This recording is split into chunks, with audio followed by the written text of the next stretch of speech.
The puzzle of Jeff Chandler has been solved, and it's not good.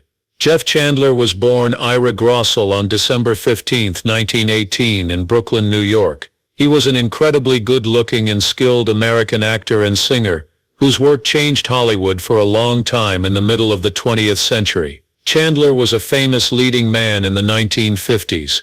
He was tall, had gray hair that started to show early, and had a deep baritone voice, respected for both how he looked and how intense he seemed on screen. His life was sadly cut short, but it is still a moving part of the golden age of movies. Growing up in a working-class Jewish family, Chandler fell in love with art at a young age, even though the Great Depression made money tight for his family. He worked on his acting skills at the Fegan School of Dramatic Art in New York City, after finishing from Erasmus Hall High School in Brooklyn. He worked as a stock actor in radio and theater, where he improved his skills and built a foundation for a future job that looked bright. Chandler was in the U.S. military during World War II. He worked for the Army in the Aleutian Islands. His time in the service made him more disciplined and dedicated, traits that would later shape the way he handles acting. When he got back to normal life, he switched to radio work and became known for having a unique voice. In the end, this strong voice got her parts in movies, starting with small roles and working her way up to big studio productions. Jeff Chandler's big break came in 1948, when he played a tough thief in the movie Johnny O'Clock, but it was his powerful performance as Cochise, the Apache chief, in the movie Broken Arrow that made him famous, that helped him become famous. He was nominated for an Academy Award for Best Supporting Actor for this part, which was a big deal given how things were with black people at the time. Chandler's sensitive and respectful performance as Cochise changed the way Native American characters were portrayed in Hollywood and showed off his range as an actor. Following the success of Broken Arrow,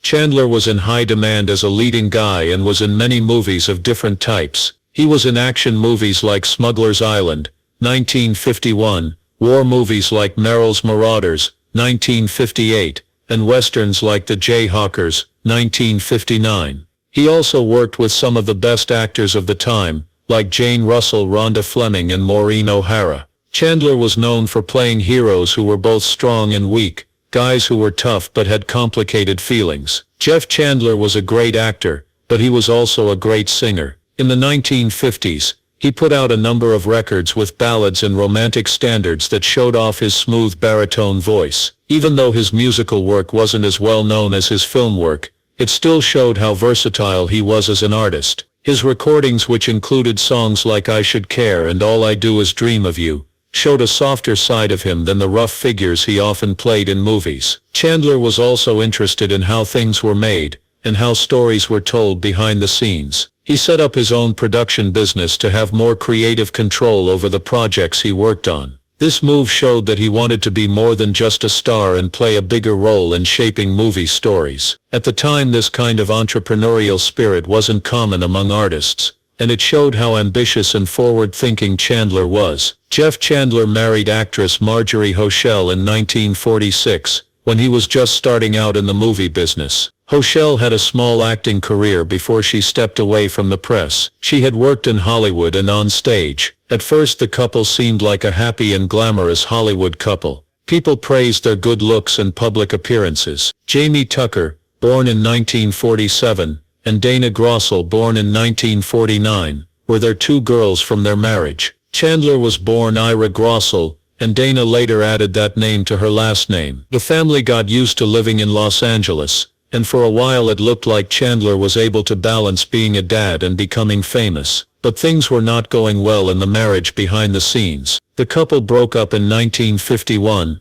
and even after getting back together, the same problems kept happening. Once more they split up in 1954, and Marjorie filed for divorce that same year, saying that the marriage had ended. One of her main issues was that Chandler was always tired to the point where he would fall asleep in public or at a party, no matter where they were. She talked about a man who was so worn out that even when he was physically there, his presence was often defined more by his absence. It was clear that the demands of his starring job, like long hours on set and studio work, were hurting his health and family life. Even though they were having problems, Chandler and Hochel tried to fix their marriage again, and were able to do so in March 1955. At this point, Chandler was still steadily working, and was still one of Universal's most bankable stars. But the get-together didn't last long. Chandler had an affair with actress and swimmer Esther Williams in 1957, while they were making the movie Raw Wind in Eden in Italy. Williams was already a famous and beautiful star. A lot of people were interested in their friendship right away, and his wife could see that the marriage was finally over. At the end of that year, Hochschild filed for divorce again, ending a marriage that had been going on for over 10 years, and had been through many failed attempts to get back together, but was eventually too busy with Chandler's work and personal choices to do anything else. During Chandler's divorce processes in 1958, new information about his money and way of life came to light. He said in court that he was making a lot of money as an actor in movies, because he had a deal with Universal Studios to be in 2 movies a year. He made a lot of money at the time, $60,000 per movie in 1957, and $75,000 per movie in 1958. Chandler said that he made a total of $250,000 in 1957. His amount may have included money from singing gigs and other endorsements or public events. He did say, though, that his wealth was greatly reduced by the costs of his work. About 25% of his salary went to his personal manager, business manager, and agent. He also had extra costs because of his lifestyle, family duties, and keeping up with his work. Even with these reductions, the court told Chandler to keep giving his wife $1,500 a month as temporary support. The final divorce payment in June 1959 was a big deal in terms of money. Chandler agreed to pay his ex-wife and girls over $2,166 a month in alimony, and $500 a month in child support. This would keep their finances stable. He also gave Hochschild a one-time payment of $100,000, which showed how long they had been married, and how successful Chandler was still being. Hochschild said that Chandler had become so focused on his job that even his time off was taken up with work duties, when they were thinking about the end of their marriage. She said that he was always in his business office, when he wasn't working on a picture, which made it sound like he wasn't available to his family mentally or physically. She also said that the stress of her marriage falling apart led to her getting an ulcer, which is a medical sign of years of marital stress. People were still interested in Chandler's love life after the split. Several women in the entertainment business were linked to him, such as singer and actor Gloria DeHaven. Confidential magazine,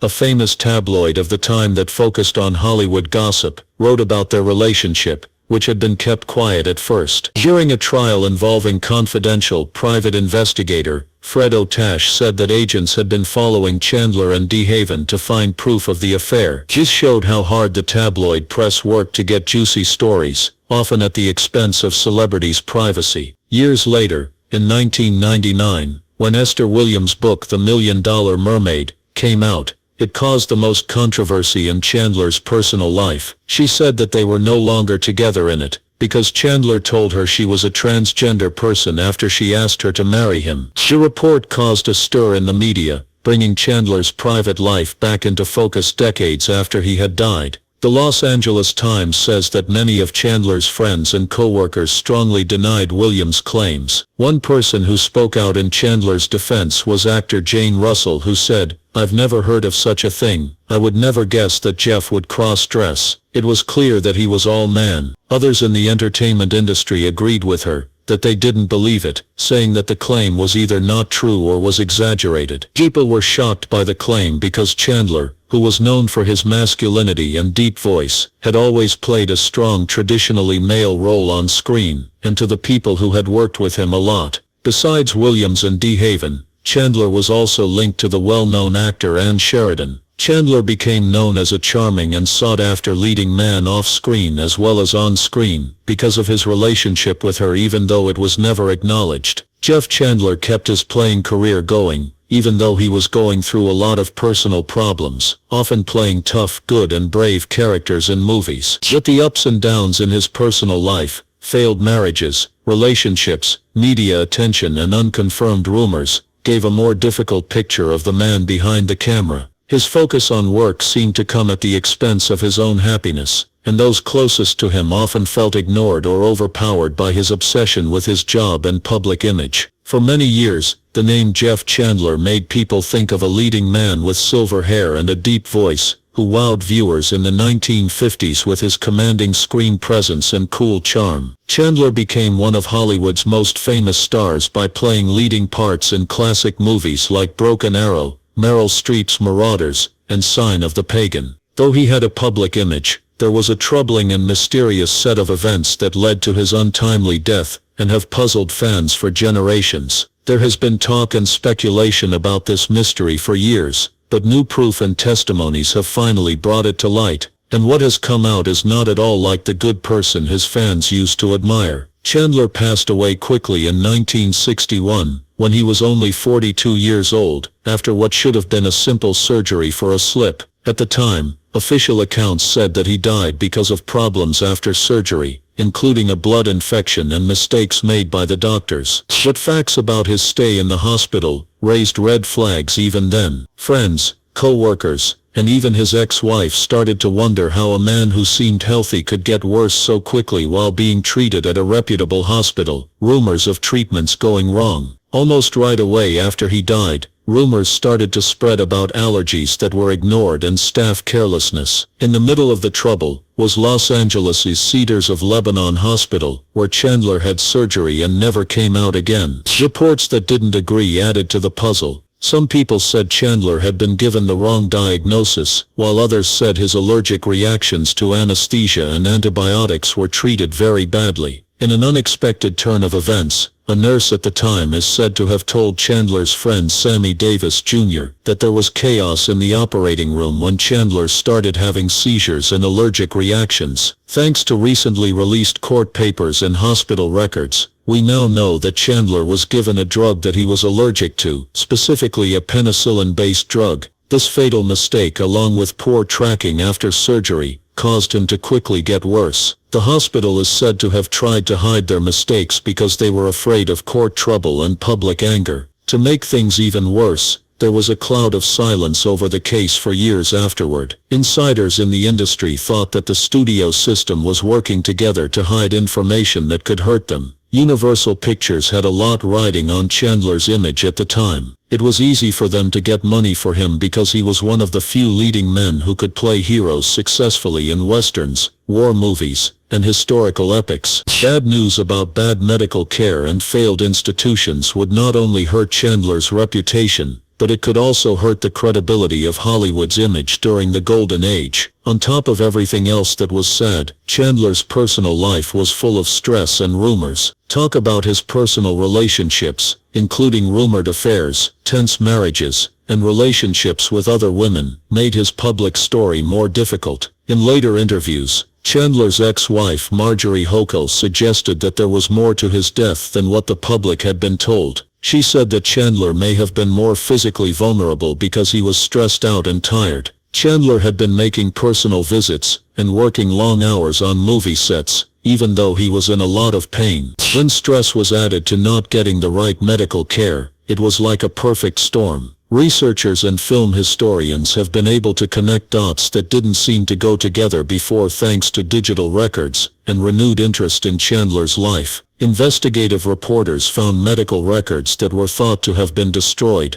along with letters from Chandler's close friends who were angry and sad about what they called avoidable tragedy. These new details don't point to a tragic accident. Instead, they point to systematic negligence, and maybe even a quiet cover-up meant to protect reputations and limit liability. Chandler's daughter, Jamie Tucker, spent years quietly asking for access to her father's secret medical records. It was her work that the last pieces of the puzzle were made public. In an emotional conversation, she talked about how painful it was not knowing the whole story of how her father died. She said, "He wasn't just a star, he was my dad, and he didn't deserve to die that way." The hospital had to share the paperwork because a court ordered them to. The paperwork proved that important medical rules were broken, and that Chandler's allergic reactions were known before the surgery. It casts a somber shadow over the glitzy front of classic Hollywood now that the puzzle has been solved. The sad story of Jeff Chandler's death is no longer just a story about a well-known actor who died too soon. It's a sobering warning that even the brightest stars can go out because of carelessness, silence, or problems with the way things are run.